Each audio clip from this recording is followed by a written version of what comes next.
All right, good morning, good evening, good afternoon, ladies and gentlemen, sisters of YouTube. This is Pastor Dowell.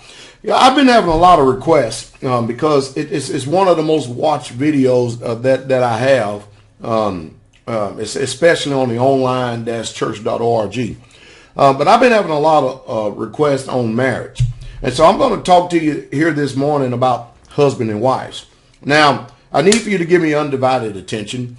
And if you're watching this video, that's fine. If you're watching your husband by yourself, you're watching, and you're a wife and you're by yourself and watching it. But, you know, it would be beneficial if both of you would watch it, because I want to talk about a lot of things that is going on spiritually as well as naturally, and hope with the aid to be able to help both of you, you know, to the challenges that arise and the things that we're dealing with. You know, as a young man growing up, I've been with Sister Carol probably about 30, 31 years, something like that. And we've been married for 26 years.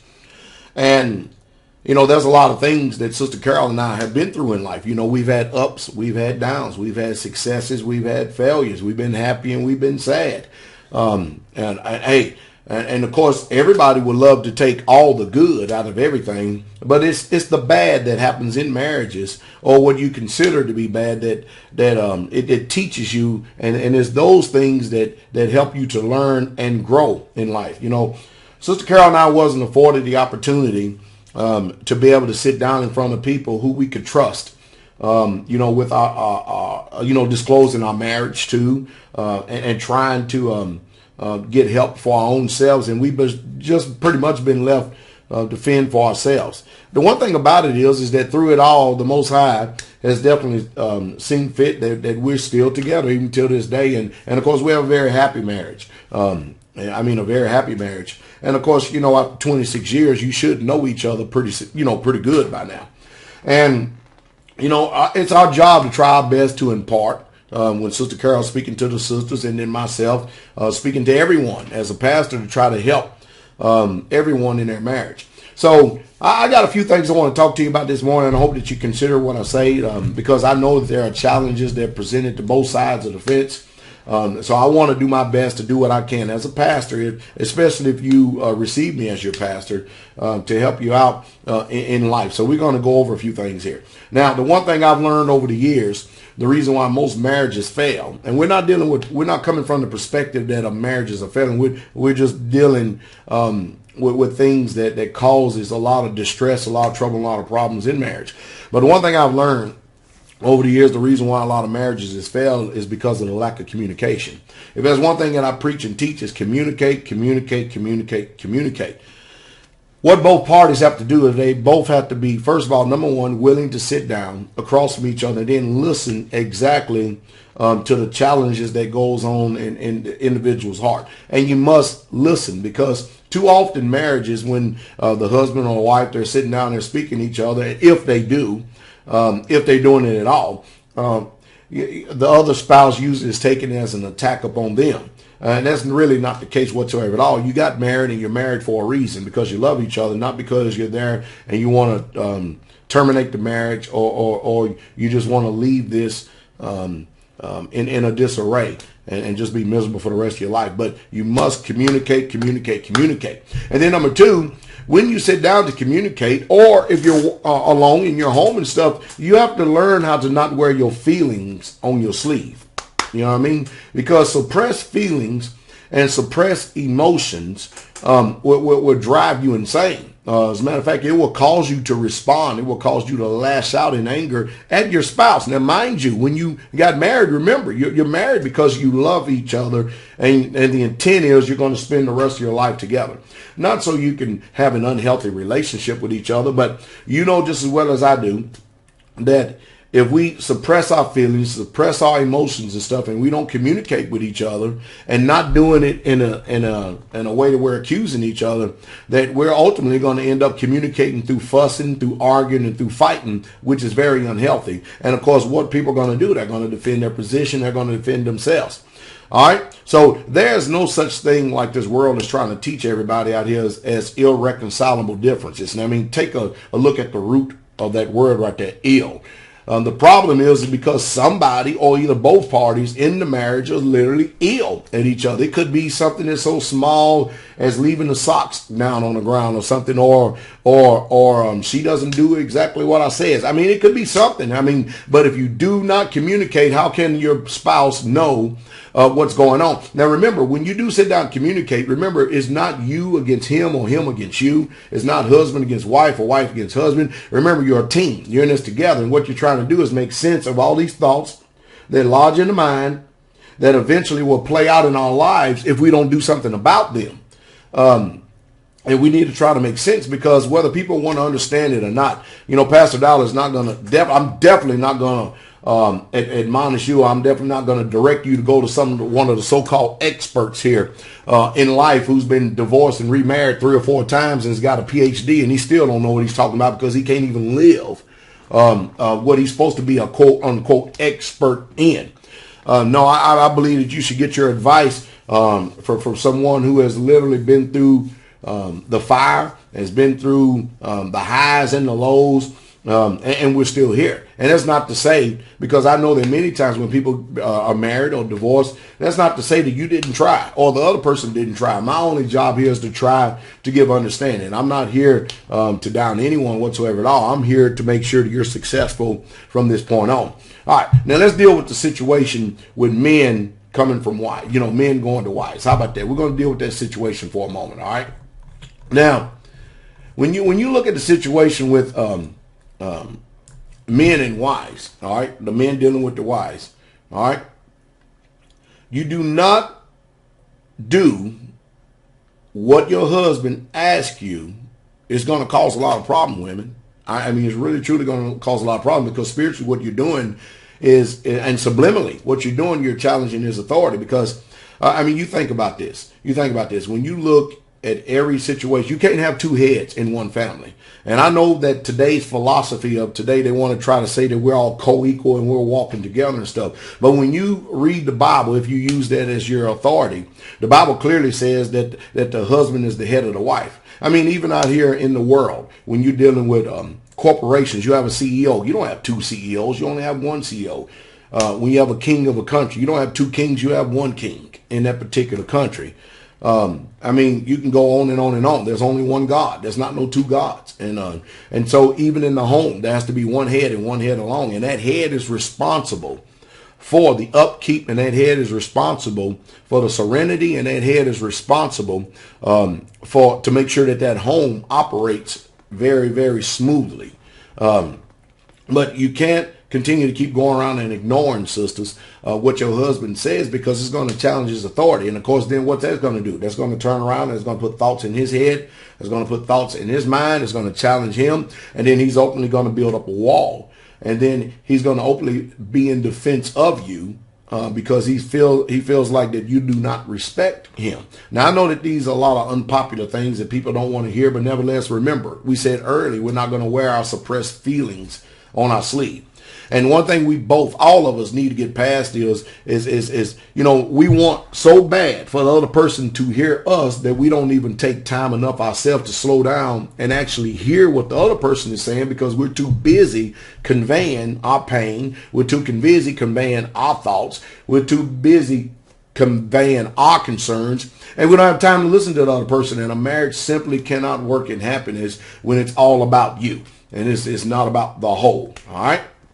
Now, remember, if he begins to question if you really do love him or not, because that's what the Bible teaches. The Bible teaches that the wife should be in subjection to her husband. Matter of fact, 1 Peter 3:1, and I'm going to quote it right here. It says, likewise, you wives, be in subjection to your own husbands, that if any obey not the word, that they also, without the word, may be warned by the conversation of the wives. Now, that word subjection means to be put under, to submit oneself, to obey, and to submit oneself to another's control. And that's the role that the wife should be in.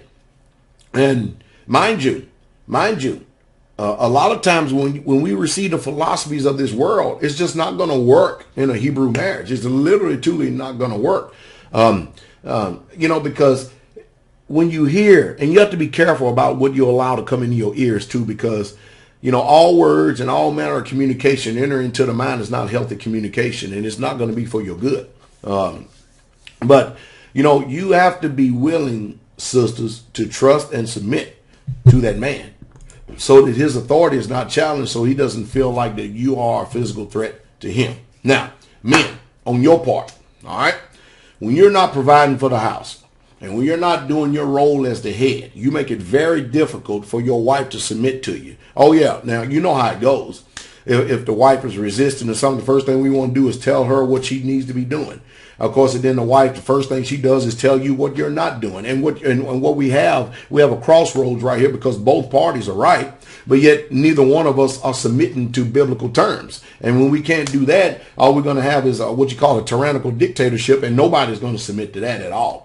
And I've watched relationships over the years, literally over the years. I sit and watch them just literally be destroyed simply because the husband will not take care of his responsibilities as head of the family. Oh, he wants to tell everybody what to do, but he doesn't want to be responsible for what the family, the function of the family, the livelihood of the family. And it's just a sad, sad thing. So what happens, all right? Men, when you do not fulfill your role as head of the family, because the wife has a nurturing spirit. She has a very protective spirit by nature, especially of the children. Are you following me? She's not about to let this ship go down. And since she's not about to let this ship go down, you know what she starts to do? She starts to take on the load of responsibility that you should be doing. You yourself. And it's a challenge, especially in this environment we're living in right now. You know, I know that jobs are scarce and it's getting tough. It's even getting rougher. But I tell you what, men, it is a serious challenge to the wife, to her mind and her conscience and her spirit, when you are not the head of the family, you are not leading the way. She's the breadwinner. She's the one that after she's winning the bread, she's coming home and still has the responsibility of taking care of the children. And you're sitting down watching TV or playing video games and all this stuff. This just simply is not going to work. And ultimately what's going to happen is that she's going to end up getting tired, literally tired. So, hey, if she starts to take off the load from you, which you should be having, and you start to give direction to her in the family, are you following me? She's ultimately going to develop an authoritative spirit. And you know you're going to resist that because, men, you're running on high testosterone. Now, the lazy, irresponsible husband, what are you going to do is you're going to resent the wife taking the authority from you when you've actually, in essence, give it to her. Then what happens? Well, the wife is tired. She's been carrying the load too long, and then out comes the D word. You know, I want y'all to remember something. Before the D word is ever said, divorce, it's already been contemplated in the mind for quite some time, a long time, a very long time.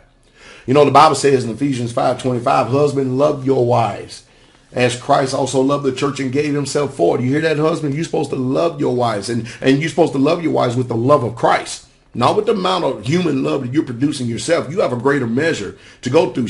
The wife's supposed to feel secure. She's supposed to feel loved. She's supposed to be able to trust in you unconditionally.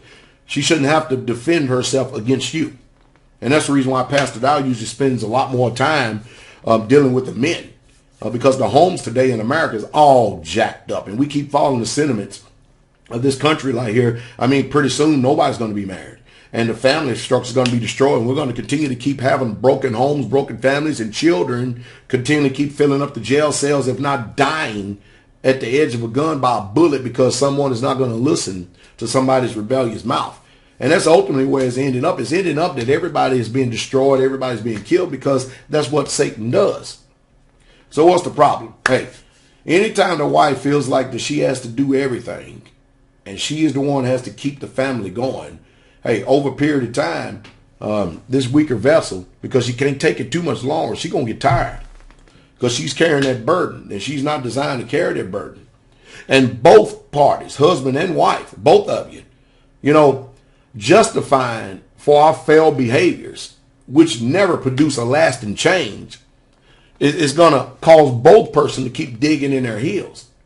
You know, it's amazing. If one person tries to correct the other, husband, the wife, or the wife tries to bring something to an attention to correct the husband, first thing we do is we justify our behavior, all to stay in the same old way to protect ourselves and guard ourselves from correction. And we never still getting any better. You know, the ideal is communicate, because a lot of times when the husband and when the wife are trying to communicate to each other, a lot of times we're developing ideals because of thoughts that are already in our minds and the feelings that we're feeling. We're already developing ideals in our mind to actually make our husband or our wife an enemy, when that ain't nothing but the devil.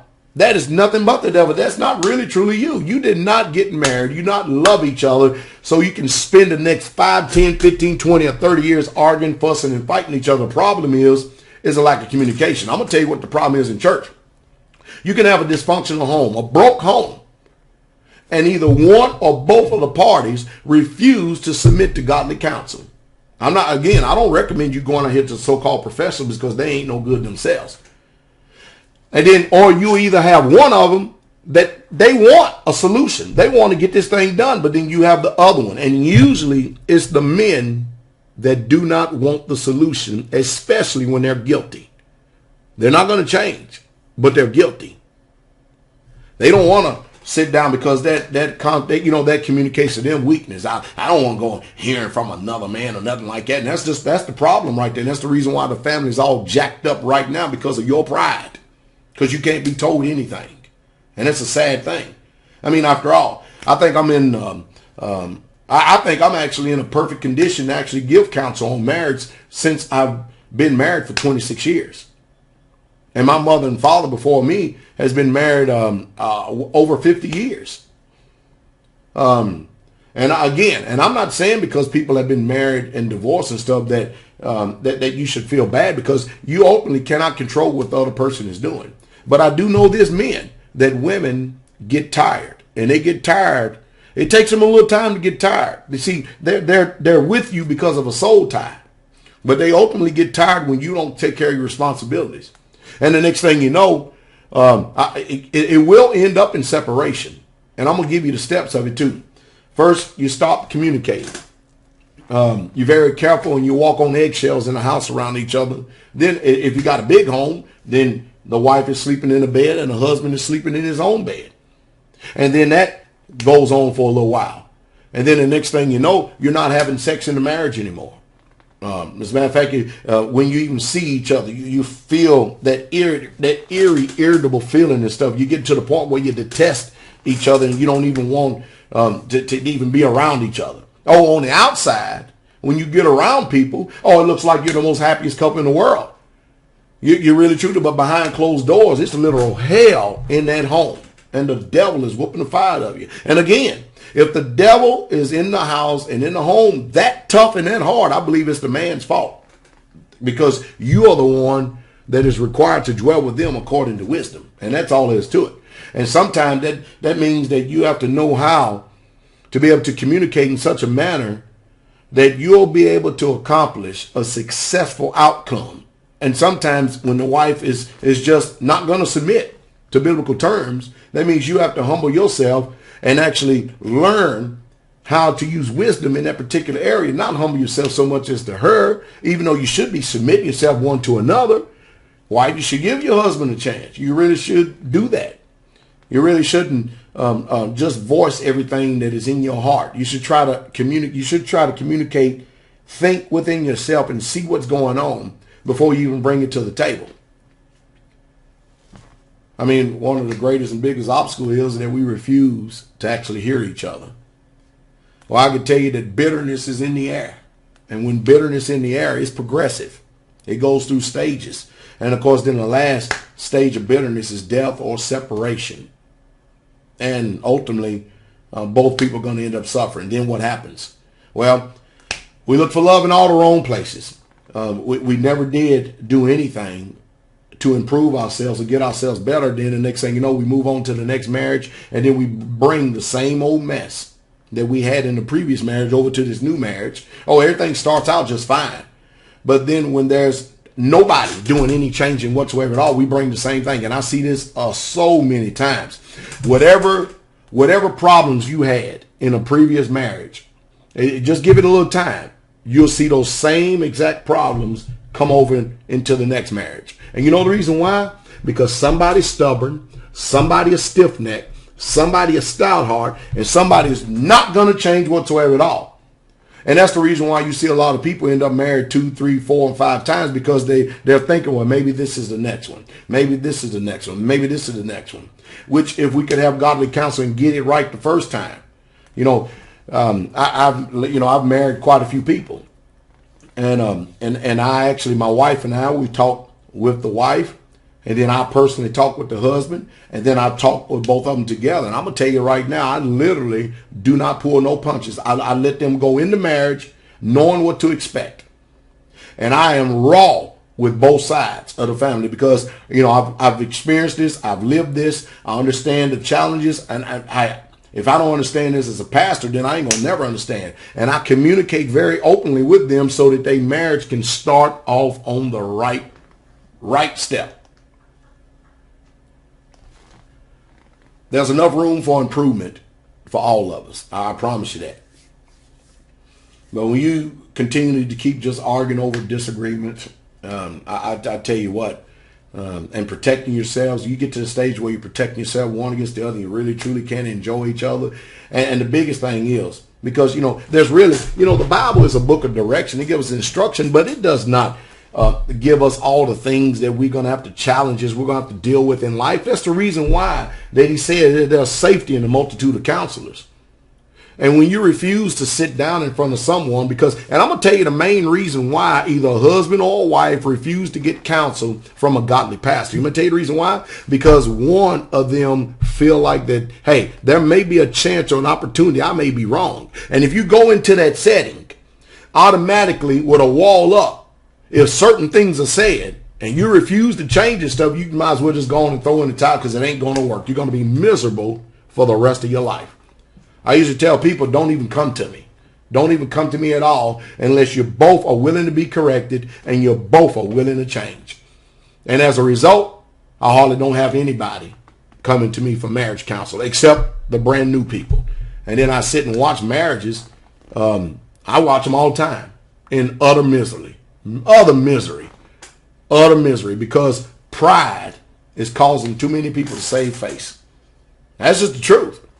Well, the goal is that we have very strong homes, and we produce a healthy environment that the children can grow up in, so that they'll know how to behave towards their spouse, because they've learned from the experience of growing up in a home that puts y'all first, and a husband that loves his wife, and a wife that submits to a husband, and the wife that takes care of the family because the husband is providing. Now, this is the way it should be done. This is the way it ought to be done. But I understand. And you wouldn't believe how many books fly off the shelf where everybody has all these different opinions about how marriages should be and how marriages should work. And usually the person that goes and buy the book is the one who's seeking for answers and stuff. But remember this, let me leave you with these words. You cannot change the other person. The other person has to be willing to change. And that means that other person, not only do they have to be willing to be changed, but they have to be willing to sit down in front of the pastor, admit their faults, admit their shortcomings, and change. And I'm going to tell you right now, men, you have the biggest trouble and the biggest problem at doing that because of pride. And that's the truth. Most women, they just won't change. They won't change. They want a solution. They want it right now. Men, they usually dig in their little heels, keep their little pride and stuff. And then the woman ends up getting tired, and ultimately it ends up in divorce. And then one party or other, they're going to tell their side of the story to a third party. And then this other party going to tell their side to the third party. And nevertheless, it still hasn't brought about a solution, though, has it? Well, that's why I'm here this morning. I'm here this morning, hopefully, to provide solutions. If you'd like to hear more about this, chime in down here at the comments. If you'd like me to continue on in this series, talking about marriage, husband and wives, just leave a comment and say, yeah, Pastor, hey, I appreciate it. I really, truly do. I really would like to continue on. I really would like for you to continue on this, because it's definitely going to help us. If you do, let me know. Let me know. And remember, hey, you can hear a lot of stuff like this, because that's one thing about people who come to the straightway truth. I believe strongly in families, big time, because it is the staple of society. And when we have a decline in our society where we're spiritually bankrupt and morally decay, you can tell it's because the family is under attack big time, because we've lost morals, values. You be careful. And the first thing my suggestion is that y'all cut off that TV for a long time and try to live with each other and stop allowing a bunch of other stuff to consume your time and really get to know each other. Start communicating. Communicate. Really, truly communicate. And when you communicate, just be quiet long enough so that you can actually hear the other person and put yourself in the other person's shoes so that you can try to understand. Hey, I hope I've said something here this morning that's going to be able to help you, you, and you. Pass the video along. Maybe it'll help somebody else. But if you'd like me to continue on, let me know. Hey, you have a wonderful day. The King is